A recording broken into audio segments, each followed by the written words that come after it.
तुमचाही दिवस खूप छान, सुंदर आणि सुखाचा जात असेल तर तुम्ही एक बाळ होऊ द्या. नंतर तुमचा दिवस कुठे उगवला आणि कुठे मावळला तुम्हाला कळेलसुद्धा नाही. तर असंच काहीसं चालू आहे माझं. कितीतरी दिवस येऊन राहिले आणि चालले, पण मला हेच समजत नाही की माझा दिवस कुठे सुरू झाला आणि कुठे संपला. तर आज मी साबुदाणा आणि आलूच्या चकल्या करायला घेतल्या होत्या. तर स्वानंदी अजिबात राहत नव्हती. खालच्या ताईकडे नेऊन ठेवलं होतं, तर त्यांनी छान मस्त तिला मेहंदी काढून दिली होती. आणि बघा माझी किती महागीची लिपस्टिकने बघा रांगोळी काढणं चालू आहे आमच्या घरामध्ये.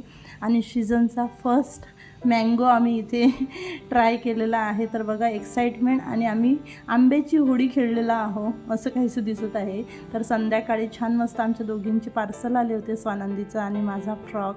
तर कसा वाटला कॉमेंट करा, आणि आवडला असेल तर लिंक असं टाईप करा. आलू आणि साबुदाण्याच्या चकल्या तर माझ्याच्याने काही झाल्या नाही, पण अशा प्रकारे कुरकुरे मी तयार केले. प्लीज हसू नका, आणि मला प्लीज तुम्ही मोटिवेट करा. मी एवढं छोटं बाळ असून एवढं सुंदर तयार केलं. आणि खालच्या ताईंचा होता बड्डे, तर त्यांच्याकडे गेलो संध्याकाळी. छान मस्त त्यांचं बड्डे सेलिब्रेशन केलं, भरपूर पोटभर मस्त नाश्ता केला. आम्ही बड्डेला गेलो तेव्हापासनं तर बड्डे संपेपर्यंत स्वानंदी मॅडमची नजर फक्त केकवरतीच होती. सो अशा प्रकारे झालं बड्डे सेलिब्रेशन झाल्यानंतर घरी आलो. तर हाच होता आजचा ब्लॉग. कसा वाटला कॉमेंट करा, व्हिडिओला लाईक करा, शेअर करा, सबस्क्राईब करा, आणि इंस्टावाले फॉलो करा. Thanks for watching.